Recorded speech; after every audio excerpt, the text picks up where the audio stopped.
আজকের ভিডিওটা কিন্তু একটু ইনফরমেটিভ হতে চলেছে, তাই জন্য আজকের ভিডিওটা কিন্তু পুরোটা দেখার চেষ্টা করবেন, মিস করবেন না। তো শুরু করা যাক আজকের video. Hello everyone, good morning, welcome back to my new vlog. তো এখন আর মর্নিং নেই, এখন প্রায় 12:30 বেজে গেছে। সকালবেলা ঘুম থেকে উঠে আমি একটু এডিট ফেডিট করছিলাম, আর একটু এক জায়গায় যাওয়ার আছে, সেই জন্য আমি আর সকালে দোকানে যাইনি। এখন বেরোবো আমি আর মা। আর সকালের খাবার খাচ্ছি এখন 12:30টার সময়, দই আর কেলগস।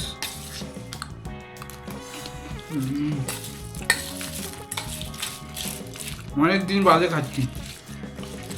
যাই হোক, খেয়ে দিয়ে নিই, খেয়ে দিয়ে তারপর দেখাচ্ছি কোথায় যাচ্ছি আর কেন যাচ্ছি।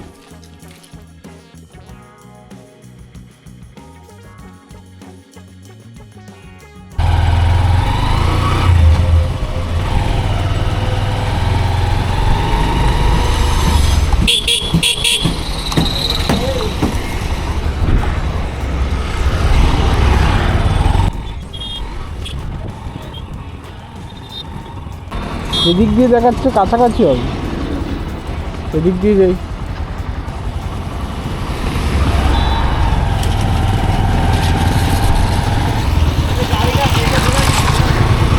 দেখেই ঘুরিয়েছি।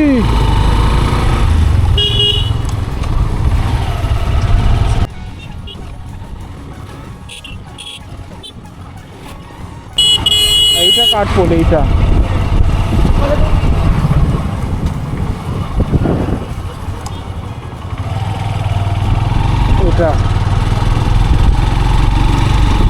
যাই হোক, এবার বলি যে আমি আর মা যাচ্ছি কোথায়। আমি আর মা যাচ্ছি বিডিও অফিসে। তো বিডিও অফিস যাওয়ার মেন কারণ হচ্ছে মার লক্ষ্মীর ভাণ্ডার যেটা, সেটা দুবার অ্যাপ্লাই করা হয়েছিল, কিন্তু সেটা আর পায়নি, কোনো কারণবশত রিজেক্ট হয়ে গেছে। সেই জন্য আবার একেবারে ওখানেই যাচ্ছি, ডাইরেক্ট গিয়ে করলে দেখা যাক কি হয়। আর আমি যাচ্ছি হচ্ছে যুবসাথী করার জন্য। মার্কেটে চাকরি বাকরি তো নেই, সরকার চাকরি বাকরি দেবে না, 1500 টাকা দিয়ে খুশি রাখতে চাইছে। তো 1500 টাকা যখন দিচ্ছি, সেটা কেন নেব না? লক্ষ্মী যখন ঘরে আসবে সেটাকে কি ঠেলে ফেলে দেওয়া যায়? আসছে যখন নিয়ে নিই, এরকম ব্যাপার আর কি।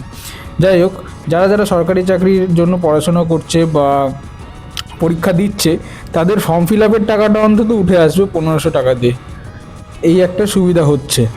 অনেক গরিব বাচ্চা কাচ্চা আছে যারা পড়াশোনা করার জন্য বা টিউশনি ফিস দিতে পারে না, তাদের জন্য 1500 টাকাটা যথেষ্ট। কারণ অনেকেই আছে যারা 21 বছর বয়স পর থেকে তো এইটা দিচ্ছে 1500 টাকা করে, যারা কলেজ পাস আউট করতে করতে 21 বছর হয়ে যায়।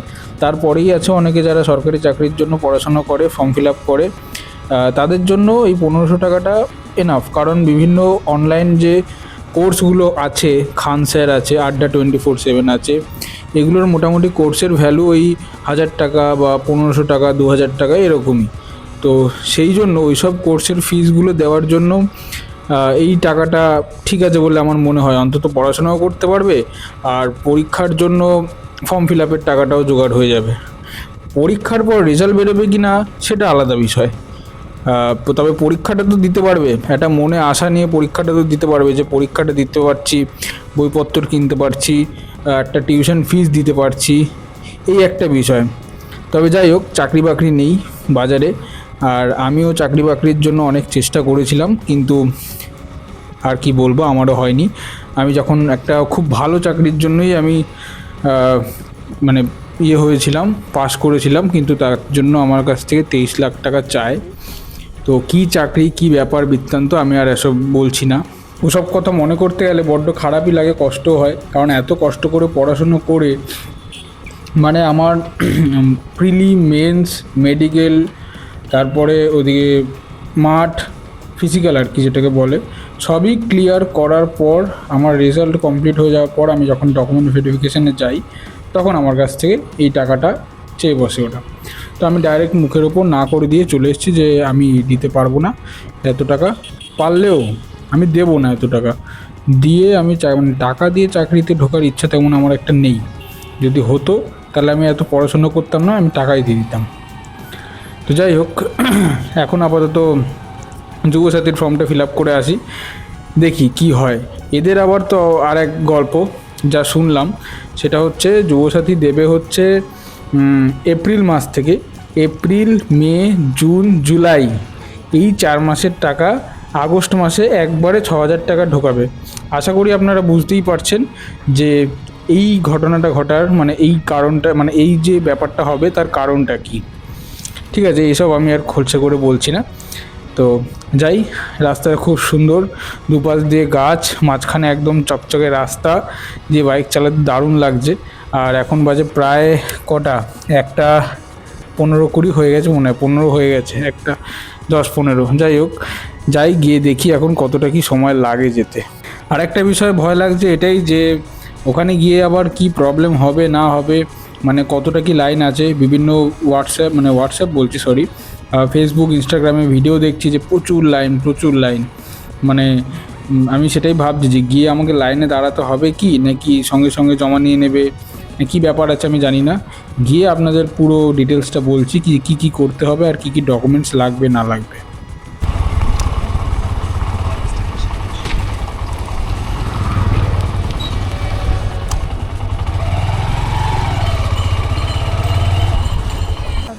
এখন চলে এসেছি পঞ্চায়েত অফিস বলছি সরি, বিডিও অফিসে। বিডিও অফিসে ঢুকে একটা এক্সপিরিয়েন্স আমি বলি। প্রথমে ঢুকে ডান দিকে জিজ্ঞেস করলাম যে আজকে কি লক্ষ্মীর ভাণ্ডার বা যুবসাথী দেওয়া হচ্ছে। একজন বললো না, জানি না কি কোথায় দেওয়া হচ্ছে কে জানে। আরেকজন বললো আরে না ভেতরে গিয়ে দেওয়া হচ্ছে, মানে ভেতরে চাকরি করে। আমি বুঝে পাই না, একজন জানে না কি করে হয় এটা। কমপ্লিট হয়ে গেছে ফিল আপ করা, এরপর যাবো মল্লিকপুরে। পঞ্চায়েত অফিসে বেশ কিছু কাজ আছে, সেটাই সারতে বেরোই। চলে এসেছি আমাদের পঞ্চায়েত অফিসে। আমাদের পঞ্চায়েত হচ্ছে মল্লিকপুর গ্রাম পঞ্চায়েত। তো এখানে এসেও সেম ব্যাপার, নিচে জিজ্ঞেস করলাম আমাদের যুবসাথীর ফর্ম কি দেওয়া হচ্ছে। উনি বললো না দেওয়া হচ্ছে না। তারপর একটা ভাই বলল যে দেওয়া হচ্ছে, ওপরে চলে যাও, 3তলায় গিয়ে দেওয়া হচ্ছে। যাই হোক, ফর্ম টর্ম ফিল আপ করলাম, ফিল আপ করে এখন বেরিয়ে গেছি। মা এখানটায় মনে হয় লেবু বা কিছু একটা নিচ্ছে, নারকেল নিচ্ছে, নিয়ে এবার যাব বাড়ির দিকে।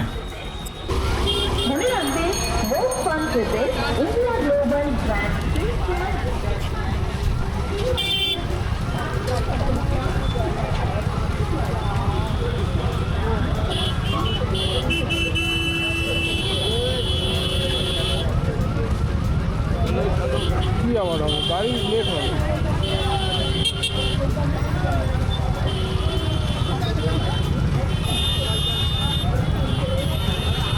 এই মল্লিকপুরের জ্যামটা নতুন কোনো ব্যাপার নয়, এটা প্রত্যেক দিনই হয়ে থাকে। আর এই কারণের জন্য প্রত্যেক দিনই ট্রেনটা লেট হয়ে থাকে। কিছু বলার নেই, আর কি আর বলবো। তো যেহেতু এটা রমজান মাস চলছে, সেই জন্য মেবি এদের কোনো একটা পরব রয়েছে বা কিছু একটা রয়েছে, যার জন্য এতটা জ্যাম। তো জানি না কি কারণ অনেককেই দেখতে পাচ্ছি এরকম সাদা পাঞ্জাবি টুপি পরে রয়েছে। তার এত সবাই বেরিয়েছে কেন যায়নি, এর আগেও তো কখনো দেখিনি এত। হ্যাঁ, চলে এসেছি এখন বাড়িতে। সেই দু জায়গায় যেতে হলো, একটা কোথায় বিডিও অফিস, আর একটা গেলাম পঞ্চায়েত অফিস। মানে একটা কাজ করতে গেছিলাম যুবসাথীর জন্য, যেটা পঞ্চায়েত অফিস যেতে হয়েছে, আর একটা এটা খোলো, এই গেটটা খোলো। আর আরেকটা মায়ের জন্য যেতে হয়েছে লক্ষ্মীর ভাণ্ডার, সেটা বিডিও অফিস। না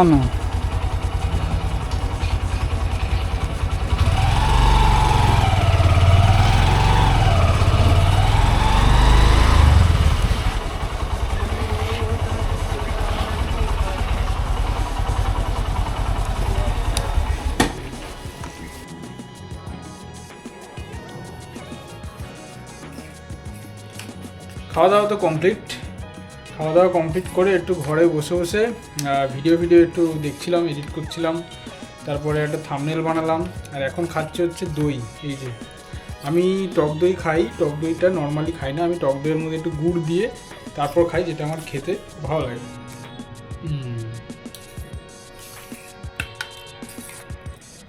তো আপনারাও কীভাবে খান টক দই নাকি নর্মালি, সেটা একটু কমেন্টে বলবেন। আর এখন আপাতত এটা খাবো, খেয়ে দিয়ে বেরোতে হবে, আঁকাতে যাওয়ার আছে। আঁকিয়ে আজকে তো আর দোকানে যাব না, কারণ আঁকাতেই আমার অনেকটা লেট হয়ে যাবে। তো দেখি এখন তারপর কি করা যায়। আমার আঁকানো শেষ হতে হতে প্রায় 8টা বেজে গেছিলো। তারপর ভাবলাম যে আর দোকানে যাব না, তো যদি 7টার মধ্যে শেষ হয়ে যেত তাহলে হয়তো আমি দোকানে চলে যেতাম। তো যাই হোক, ওখান থেকে চলে গেছিলাম মামের বাড়িতেও, বললো চ একটু চাটা খেয়ে আসি। কোথায় বলবো? তো আমরা বাইক চালানো শিখতে শিখতে, মানে আমি বাইক চালানো শিখতে শিখতে আমরা এখন বারুইপুর চলে এসেছি। বারুইপুরে আমরা ইরানি চা খেয়েছি, চা খাওয়া আমাদের হয়ে গেছে। এখন আমরা দেখা যাক আরও কী কী খাই। মিস্টার কৃষ্ণপল এখন সার্ভ করছে। ছোটটা দিয়েছি আর আমি এরকম করলে হবে না কিন্তু, দেখি দেখি সাইজটা মাপতে হবে গাইস। তারপরে মোমোটা কি পরে? ঠিক আছে। প্রথমে আগে ফিশ ফ্রাইটা চেক করে দেখি, মানে চেক করে বলতে খেয়ে দেখি আর কি কেমন খেতে। তো অন্যান্য জায়গার ফিশ ফ্রাই তো খেয়েছি, বেশ মোটামুটি ভালোই, তবে এইটা কেমন হবে আমি একবার খেয়ে দেখি। I am so disappointed. খেতে খারাপ না, বাট কি মোটা কোটিং, মাছটা খুব পাতলা, কোটিংটা মোটা, না নিলেই ভালো হতো। এটা পিওর ভেটকি নয়, তার জন্য একটা গন্ধ বেরোচ্ছে। Food blogging. এর পরের আইটেম হচ্ছে আমাদের প্যান ফ্রাইড মোমো, সেটাও এবারে খেয়ে দেখি কেমন খেতে। ভালো, বাট ওই কালীতলা বাইপাসের ওখানের দোকানটায় বেশি ভালো। নেক্সট আইটেম আমাদের চলে এসেছে চিকেন রোল। চিকেন রোলটা এখানকার ভালোই। ওটা খেলো, এবার আমি খেয়ে দেখি কেমন। পুরো ঠান্ডা হয়ে গেছে, ভাল লাগে না ব্যাং। খেতে নিঃসন্দেহে ভালো, মচমচে না, ঠান্ডা। তো চলে এসেছি বাড়িতে এখন, ওই তো খেলাম দেখলেনি, আর এখন আর রাত্রেবেলা কিছু খাবো না, ঘুমিয়ে পড়বো। আর কয়েকটা কিটক্যাট আছে, ভাবছি রাত্রেবেলা খিদে হয়তো 2-4টে কিটক্যাট খাবো। তো যাই হোক, টাটা, আজকের মতন এই পর্যন্তই। গুড নাইট, দেখা হচ্ছে আবার কালকে। আর আমার ভিডিওগুলো যদি ভালো লেগে থাকে তাহলে অবশ্যই আমার চ্যানেলটি সাবস্ক্রাইব করে দেবেন এবং বেল আইকনটা প্রেস করে দেবেন। বাই।